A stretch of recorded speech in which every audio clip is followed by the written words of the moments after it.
नमस्कार, आप देख रहे हैं इंडिया टीवी। मैं हूं पिनाज और अगले एक घंटे में हम आपको नीट के एग्जाम को लेकर जो तमाम सवालात उठ रहे हैं कि क्या पेपर लीक हुआ, क्या कोई एग्जामिनेशन सेंटर बिका हुआ था जहां पर बच्चों के ओएमआर शीट्स जो हैं बाद में फिल किए जा रहे थे, क्या ब्लैंक चेक दिए गए थे बच्चों को, क्या पेपर लीक होने के बाद जला दिया गया। इन तमाम सवालों के जवाब हम अपनी एक्सक्लूसिव ग्राउंड जीरो से रिपोर्ट में देंगे। आपको वो जगह भी दिखाएंगे जहां पर कथित तौर पर यह आरोप लग रहे हैं कि यहां पर पेपर बच्चों को एक रात पहले दिखाया गया, रटवाया गया और फिर जलाया गया। आपको सेंटर पर भी ग्राउंड जीरो पर गोधरा में ले जाएंगे जहां आरोप लगे हैं कि वहां पर बच्चों ने खासतौर से वो सेंटर चुना क्योंकि उसी सेंटर पर बच्चों को अपनी answer sheet, OMR sheet blank छोड़नी थी जिसे बाद में फिल किया जाना था। जो सेंटर ब्लैंक चेक के 10-10 लाख रुपए के ब्लैंक चेक पर बिका, तो वो सेंटर भी होगा जो सेंटर बिका हुआ था, ये आरोप लग रहे हैं। वो जगह भी होगी जहां पर बिहार में, पटना में पेपर लीक करा गया और वहां पेपर रटवाया गया और जलाया गया। यह कथित तौर पर कहा जा रहा है। जिन दोनों आरोपियों की जांच जारी है और बच्चों के मन में ढेर सारे सवाल हैं। तो ग्राउंड जीरो से ये दोनों रिपोर्ट एक्सक्लूसिव आप इंडिया टीवी पर देखने जा रहे हैं। आज हम आपको वो हार्ड कैश भी दिखाएंगे, वो चेक्स भी दिखाएंगे जो गोधरा के सेंटर में बच्चों का पेपर सॉल्व करवाने के लिए दिए गए। और इसीलिए झारखंड, उड़ीसा, गुजरात के अलग अलग इलाकों से खास तौर से गोधरा के उसी सेंटर को बच्चों ने चुना क्योंकि वो सेंटर बिका हुआ था। फिर आपको ले चलेंगे, हमारी एक्सक्लूसिव रिपोर्ट दिखाएंगे पटना से जहां पर हमारे सहयोगी नीतीश पहुंचे हैं ग्राउंड जीरो पर, उस जगह पर इन्वेस्टिगेशन करके जहां पर कहा जा रहा है कि उसी स्कूल के अंदर पेपर जो है वो एक दिन पहले लीक होकर आया, बच्चों को वो पेपर रटवाया गया और उसके बाद रातों रात वो पेपर जलाया गया। जले हुए पेपर के टुकड़े किस छत पर, किस कमरे में ये पेपर लीक होकर रटवाया गया, वो तमाम तस्वीरें आपके सामने होंगी। यहां पर इंडिया टीवी की ये एक्सक्लूसिव रिपोर्ट आप अपने सामने देखेंगे। और एक और खबर राजस्थान के भरतपुर से डमी कैंडिडेट की, जहां असली कैंडिडेट की जगह उसके हमशक्ल ने, मिलते जुलते कैंडिडेट ने आपस में सांठगांठ करके परीक्षा दी है। तो 3 अलग अलग मामले जो हैं वो सामने आ रहे हैं। ग्रेस मार्क्स का इशू अलग है, झज्जर से एक साथ इतने टॉपर्स होने का इशू अलग है। तो एक एक करके ग्राउंड जीरो से हमारे रिपोर्टर्स क्या कुछ लेकर आए हैं ये आपको हम दिखाएंगे। कौन से वो पुख्ता सबूत हैं जो कहा जा रहा है कि ये वो सवाल हैं जो बच्चों के मन में संशय पैदा कर रहे हैं। और इकोनॉमिक ऑफेंस विंग पटना की वो इन्हीं कागज को जो आप यहां पर इंडिया टीवी के सामने कैमरे पर देख रहे हैं कि इन्हीं जले हुए टुकड़ों की मिलान वो करना चाहते थे असली प्रश्न पत्र से जो एनटीए से उन्होंने 5 मई के बाद मांगा, जिसके लिए लगातार रिमाइंडर भी दिए गए, लेकिन अभी तक उनको पेपर की ओरिजिनल कॉपी नहीं दी गई जो कि फोरेंसिक जांच के लिए जरूरी है। सबसे पहले कैसे हमारे संवाददाता नीतीश चंद्र जो हैं पटना में उस जगह पहुंचे हैं जहां पर कथित तौर पर यह पेपर एक रात पहले पहुंचा, बच्चों को रटवाया गया और फिर पेपर जला दिया गया। पटना में जिस जगह पर पेपर लीक का पूरा ताना बाना बुना गया था, जिस जगह फर्जीवाड़े की पूरी साजिश रची गई, वो जगह पटना में खेमनी चक इलाके में यही वो घर है जहां पर परीक्षार्थियों को जमा किया गया था। यहां उन्हें प्रश्न पत्र और उत्तर उपलब्ध कराया गया। यहां पर एक प्ले स्कूल है नीचे के हिस्से में। इसी जगह पुलिस को जानकारी मिली उस लड़के से जो आयुष नाम का लड़का था, परीक्षा दे रहा था पटना के डीएवी स्कूल में। पुलिस ने जब उसे गिरफ्तार किया परीक्षा के तुरंत बाद, उसने बताया कि पटना के खेमनी चक में इसी घर में परीक्षार्थियों को रखा गया था परीक्षा के एक दिन पहले और वहां उन्हें प्रश्न पत्र और उत्तर उपलब्ध कराया गया और इसी जगह पूरी प्लानिंग की गई थी। पुलिस ने इस जगह आकर छानबीन की है। यहां पर पुलिस को कई चीजें बरामद भी हुई हैं। इसी घर की छत पर पुलिस को जले हुए प्रश्न पत्र भी मिले हैं और उन जले प्रश्न पत्रों को एफएसएल को अभी भेजा जाना है और इसी सिलसिले में पुलिस ने मूल प्रश्न पत्र की मांग एनटीए से की है, जिसका इंतजार है अभी। अक्सर क्या स्टूडेंट्स का आना जाना लगा था? जी ना, अक्सर नहीं, वो रेंट पर आए थे और ऐसा करके बैग लिए कई लोग यहाँ पर आए थे और व्हीलर एक लगी थी वहाँ पोल के आसपास, 2-4 बंदे उससे उतरे, बैग थैले लिए हुए थे। हमको लगता है किनके घर में आज ये लोग जो है छापेमारी करेंगे, ऐसा मैंने हमको लग रहा था जी। अच्छा, फिर आपने जब ये खबर सामने आई कि पेपर लीक हुआ, पुलिस यहाँ पर पहुंची होगी, उस समय क्या दृश्य था? उस समय तो हमको बुलाया गया, हम सामने में थे। क्या अंदर क्या उस समय दिखा? उस समय तो होली में जला हुआ रहता है, जैसे जरूर दिखा सर। जो इंसान जो देखेगा जो तो जरूर। जले हुए प्रश्न पत्र वहाँ रखे हुए थे? कुछ नजर में आया नहीं, लेकिन जले हुए जैसे होलिका दहन में जैसे जल जाती है ना, उस तरह से कुछ। तो उस लड़के ने हर वो जगह दिखाई कि हम लोग कहाँ थे, कहाँ ठहरे थे, कहाँ छिपे थे? जी हाँ, उसको हम देखा, हम ये लड़का वो सवेरे में नजर आया है, फिर जो है पुलिस लोग की गिरफ्त में आकर के जो है यहाँ घूम रहा है। लड़का सुबह भी दिखा था आपको परीक्षा के दिन, और फिर गिरफ्तारी के बाद जब वो आया तब भी दिखा? दिखा जी, दोनों वक्त दिखा। तो ये उपेंद्र हैं जो इस घर के ठीक बगल में रहते हैं और ये पूरी जानकारी दे रहे हैं। इन्होंने देखा कि परीक्षा के दिन किस तरह से यहाँ इसी रास्ते से लड़के आए और उनके साथ कुछ और लोग थे, और फिर जब पुलिस यहाँ पर पहुँची तो वही लड़का जो सुबह इन्हें दिखा था वो यहाँ पर पहुँचा था पुलिस के साथ। ये भी बता रहे हैं कि इसी घर की छत पर जले हुए प्रश्न पत्र भी पुलिस को मिले थे, और यहाँ जो तमाम चीज़ें मिली थी उन सब की जानकारी ये दे रहे हैं। तो अब यहाँ पर जो चीज़ें बरामद हुई पुलिस उनको खंगाल रही है, और जो लोग इस मामले में अभी फरार चल रहे हैं कि आखिर इसका मास्टरमाइंड कौन है। नालंदा का एक व्यक्ति बताया जा रहा है मास्टरमाइंड है, और पुलिस अब उसको तलाश रही है। तो नीतीश उस जगह भी पहुंचे, उस कमरे में भी पहुंचे जहां पर पेपर लीक के बाद छात्रों को ले जाया गया। यानी कि आपने बाहर से ये देखा, चश्मदीद का आपने सुना क्या कह रहा है कि अचानक से यहाँ पे कोई आता जाता नहीं है, अचानक से बच्चे बैग के साथ वहां पर आए, रेंट पे लिया, क्या हुआ कुछ पता नहीं चला, और उसके बाद कुछ दिन बाद पुलिस आई।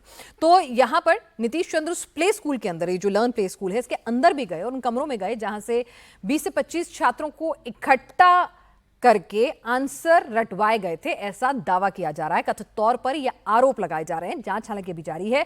छापा मारा तो लीक पेपर जो है वो जला दिया गया था, और उसके टुकड़े जो हैं पुलिस को मिले हैं। आयुष नाम के छात्र की निशानदेही पर यह पूरी की पूरी कार्रवाई हुई, जिसे एग्जाम सेंटर से गिरफ्तार किया गया था, और उसी ने ही पुलिस को बताया था कि उसकी तरह कई और छात्रों को भी इस सेंटर के अंदर नीट का पेपर एक रात पहले दिखाकर आंसर रटवाए गए थे। आपको उस घर के अंदर लिए चलते हैं जहां करीब 20 से 25 छात्रों को ठहराया गया था, प्रश्न पत्र उपलब्ध कराया गया था। Learn boys hostel, learn play school इस नाम का बोर्ड, लेकिन अंदर कुछ और हो रहा था। ये है वो अंदर का हिस्सा। इसी हिस्से में करीब 20 से 25 छात्रों को ठहराया गया था। प्रश्न पत्र तो दिया ही गया, आंसर भी दिया गया, और उनको परीक्षा के एक दिन पहले यहाँ पर वो सारी चीज़ें रटवाई जा रही थी। ये सामने का जो हिस्सा आप देख रहे हैं, इसके अलावा यहाँ पर एक कमरा और है, ये वो कमरा है। इस कमरे में भी कुछ छात्र थे, और जिस आयुष नाम के छात्र ने पुलिस को ये सारी जानकारी दी है, उसने पुलिस को ये बताया है कि नीचे के हिस्से में सभी लड़के ठहरे हुए थे। जिन कमरों में हम आपको घूमकर तस्वीरें दिखा रहे हैं, इन्हीं कमरों में वो सारे छात्र, परीक्षार्थी, सेटर ठहरे हुए थे। परीक्षा के एक दिन पहले उनको यहाँ लाया गया। जिस छत पे प्रश्न पत्र जलाया गया था, जहां से पुलिस ने प्रश्न पत्र, जले हुए प्रश्न पत्र को बरामद किया था, उस जगह की तरफ अब हम बढ़ रहे हैं। ये घर की छत पर हमें ये बताया गया था कि पुलिस ने इसी जगह से जले हुए प्रश्न पत्र बरामद किए थे, और इसी जगह से बरामद जले हुए प्रश्न पत्र के हिस्से को पुलिस उठाकर ले गई थी। ये शायद जले हुए, जलाने के लिए जो इस्तेमाल किया गया है, शायद वो चीज़ें हैं। फिलहाल अभी जाहिर है काफ़ी वक्त हो गया, तो उसका अवशेष है नहीं। पुलिस यहाँ से उठा भी चुकी है, और उसकी तस्वीरें भी इंडिया टीवी के पास है कि जले हुए प्रश्न पत्र जो थे वो उसमें क्या चीज़ें दिखाई दे रही हैं। तो फिलहाल पुलिस पूरे मामले की जांच कर रही है। नीतीश हमारे साथ इस वक्त ग्राउंड जीरो से जुड़ भी चुके हैं। नीतीश, पूरा मामला जांच का विषय है। जो पेपर सॉल्वर गैंग है, उस पर दबिश देते हुए ये पूरा मामला जो है वो सामने आया, संज्ञान में आया पटना पुलिस के, बिहार पुलिस के। तो क्या एनटीए की तरफ से अब जब ये सबूत सामने आ रहे हैं, मामला तूल पकड़ रहा है, क्या अब उनकी तरफ से कोई जांच की बात कही गई है? क्या उनकी तरफ से कोई टीम भेजी गई है? क्या सहयोग हो रहा है? क्योंकि महीने भर से तो उन्होंने ओरिजिनल क्वेश्चन पेपर ही नहीं दिया है। जी हाँ, बिल्कुल। महीने भर से जो आर्थिक अपराध इकाई है EOU, वो इंतज़ार कर रही है, चूंकि जो जला हुआ हिस्सा पुलिस को मिला था उस हिस्से को एफएसएल को भेजना था, ताकि एफएसएल अपनी रिपोर्ट देती और उसके आधार पर, साक्ष्य के आधार पर जांच को आगे बढ़ाया जाता। लेकिन कई बार रिमाइंडर देने के बावजूद अभी तक जो है वो जो ओरिजिनल क्वेश्चन पेपर है वो अब तक नहीं मिला है। हाँ, 11 रोल कोड, रोल नंबर जो पुलिस ने भेजा था, चूँकि वहाँ पर पुलिस को छानबीन के दौरान कुछ रोल नंबर की जानकारी मिली, कुछ एडमिट कार्ड मिले, तो सवाल ये उठा कि आखिर ये एडमिट कार्ड उन सेटरों के पास क्यों थे। इसलिए उन रोल नंबर को भेजा गया आर्थिक अपराध इकाई की तरफ से एनटीए में। हालांकि एनटीए ने अब वो जानकारी उपलब्ध करा दी है।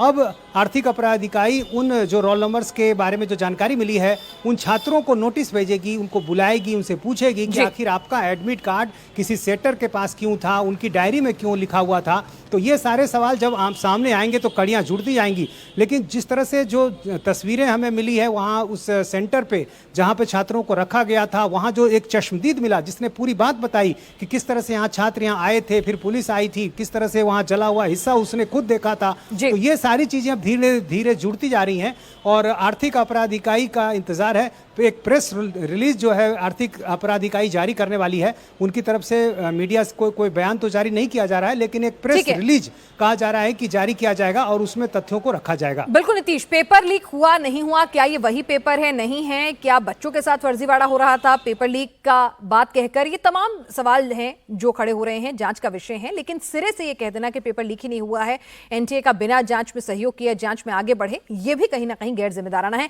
इस बीच पटना में थ्योरी आ रही है कि पेपर लीक हुआ, एक रात पहले रटाया गया, फिर जलाया गया, 20 से 25 बच्चों को ये पेपर जो है रटवाया गया लीक करके। लेकिन एक अलग खबर आ रही है कि पूरा का पूरा सेंटर जो है वो जानबूझकर चुना गया, वहां पर बाकायदा ब्लैंक चेक जो हैं वो उन बच्चों के अभिभावकों से लिए गए हैं और वहां पर प्लानिंग ये थी कि बच्चों को परीक्षा आती है कि नहीं, जो उनकी ओमार शीट है उसके अंदर बाद में आप आइए, सेंटर पे बैठिए, ओमार शीट ब्लैंक छोड़ के चले जाइए, वहां पर लोग जो हैं उसको फिल कर देंगे। तो ये पूरा का पूरा कैश से पूरा का पूरा सेंटर जो है मैनेज किया गया। और इसीलिए ये बात कहां से निकलकर सामने आई है कि जिस तरह से टिप ऑफ मिला उसके बाद जांच करी गई, कई जगह छापेमारी हुई और उसके बाद देखा गया कि 7 लाख रुपए जो है वो बरामद हुए।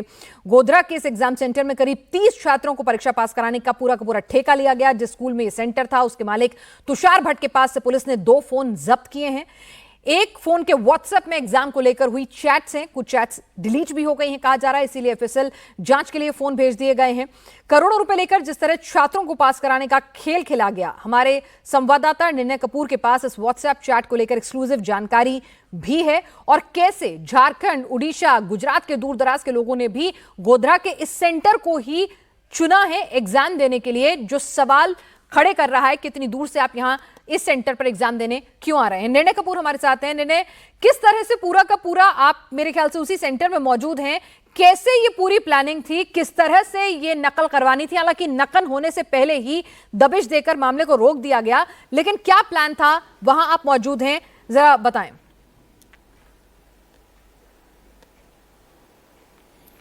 देखिए, मामला रुक गया, ये प्रशासन की सतर्कता की वजह से हो पाया, वो एक अलग इशू है। लेकिन जो योजना थी वो बड़ी चौंकाने वाली योजना है कि किस तरह से यहाँ पूरा का पूरा सेंटर ही एक तरह से लीक कर देने की योजना थी। किस तरह से पूरा का पूरा सेंटर जो है, जो ये जय जलाराम स्कूल है गोधरा का, इस सेंटर को ही कॉम्प्रोमाइज करने का पूरा प्लान बनाया गया था। यहाँ काम करने वाले स्कूल के प्रिंसिपल और जो टीचर है, क्योंकि प्रिंसिपल डिस्ट्रिक्ट कोऑर्डिनेटर है, टीचर डेप्यूटी कोऑर्डिनेटर है, जो इस पूरे सेंटर में 30 विद्यार्थियों को पास करवाने की जिम्मेदारी ले रहा है, एक विद्यार्थी से 10 लाख रुपए। अब मैं आपको बताता हूं कि लूप होल्स कहाँ हैं और कैसे ये कॉम्प्रोमाइज करने का प्लान था पूरे इस सेंटर को। देखिए, ये वही सेंटर है जहां पे बोर्ड के एग्जाम होते हैं, जहां पे और भी कई प्रकार के एग्जाम होते हैं, लेकिन प्रोसीजर्स में कहाँ अंतर आ गया। यहाँ पे ये होता है कि जैसे क्लासरूम में हम खड़े हुए हैं, देखिए इस क्लासरूम में सामने एक सीसीटीवी लगा हुआ है, इधर मैं अगर आपको दिखाऊं तो एक और सीसीटीवी लगा हुआ है, 2 सीसीटीवी क्लासरूम में लगे हुए हैं और हर क्लासरूम में इस तरह से सीसीटीवी लगे होते हैं। यहाँ देखिए, जो भी परीक्षार्थी आने वाले हैं उनकी डिटेल भी यहाँ दी हुई है। तो आप ये देखिए कि जो भी एग्जामिनेशन होते हैं पास्ट में, उन एग्जामिनेशन का जैसे ही प्रोसेस पूरा होता है, सारी प्रक्रिया इन सीसीटीवी सामने होती है। जो भी पेपर दिए जाते हैं, आंसर शीट ली जाती है, वो आंसर शीट पूरी इन सीसीटीवी कैमरा के सामने ऑब्जर्वर्स को गिना के पूरी तरह सिक्योरिटी के साथ सील की जाती है, ताकि उसका बाद में कोई उससे छेड़छाड़ ना हो, कोई टेम्परिंग ना हो, किसी तरह से बदला ना जा सके, कोई उसमें चीजें ऐड या सब्सट्रैक्ट ना की जा सकी। लेकिन इस एग्जाम में क्या हुआ, इस एग्जाम में सीसीटीवी की निगरानी में पूरा एग्जाम हुआ, और वहां तो बच्चों को बता रखा था कि आपको जितना आता है उतना ही लिखिए, ठीक है। तो बच्चों को जो आता था बच्चों ने लिख दिया। बाद में ये सारे पेपर्स कलेक्ट करके यहां पे सील नहीं किए जाते हैं क्लासरूम के अंदर। मैं आपको बताता हूं, वो पेपर ले जाकर के बाहर ले जाना होता है उसको, और उसके बाद आप देखिए लॉबी का जो ये एरिया है, ठीक है, यहाँ पे ये जो पूरा एरिया है, यहाँ अगर आप देखेंगे भी तो सीसीटीवी आपको दिखेंगे नहीं इस लॉबी के एरिया में, और ये पूरा एक खुला मैदान आपके पास है, क्योंकि जिस स्पॉट पे आपको जाना है वहां भी सीसीटीवी हो सकते हैं, लेकिन यहाँ पे आप आराम से बैठ के, क्योंकि आपने कॉम्प्रोमाइज कर रखा है हर चीज को, यहाँ बैठ के चेंज कर सकते हैं, और आपके पास पूरा टाइम है जी बिल्कुल। और एग्जाम कोऑर्डिनेटर जहां पर ये उसने आपको 2-3 घंटे का टाइम दिया हुआ है, लोकेशन जो है, एग्जाम कोऑर्डिनेटर जो है, वो सब कुछ आपस में अब आपने जानने वाले हैं। जी जी जी, जब आप पूरा कीजिए निर्णय, माफी चाहूंगी जी। तो यहां आप बैठ के उसको पैक कर सकते हैं जी, आप इसको यहां बैठ करके पैक कर सकते हैं, जो कि सीसीटीवी की निगरानी में नहीं है। अब उस दौरान आप क्या कर रहे हैं, उस ऑब्जर्वर ने उसको सही तरह से गिना है या नहीं गिना है, क्योंकि एनटीए की जो प्रोसीजर्स हमें पता चले हैं,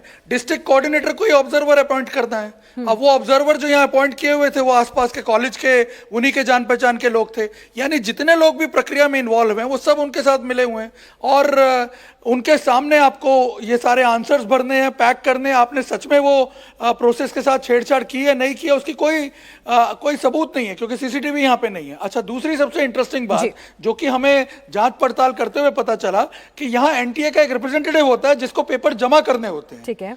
अब आप सोचिए कि एनटीए का रिप्रेजेंटेटिव तो ये सब चेक करेगा ना कि पेपर जमा सही समय पे हो रहे हैं या नहीं हो रहे, कोई ज्यादा समय ले रहा है, कोई कम समय ले रहा है। इस बात का भी कोई आंसर जो है वो अभी तक नहीं दिया गया है, और बड़ी हैरानी की बात है कि एनटीए का जो रिप्रेजेंटेटिव है उससे अभी तक पूछताछ भी नहीं हुई है। और सबसे इंटरेस्टिंग बात आपको बता दूं कि विद्यार्थियों की जो जानकारी मांगी जा रही है पुलिस से, वो भी एनटीए द्वारा अभी तक प्रोवाइड नहीं की गई है, जबकि 1 महीने से ऊपर का समय हो चुका है।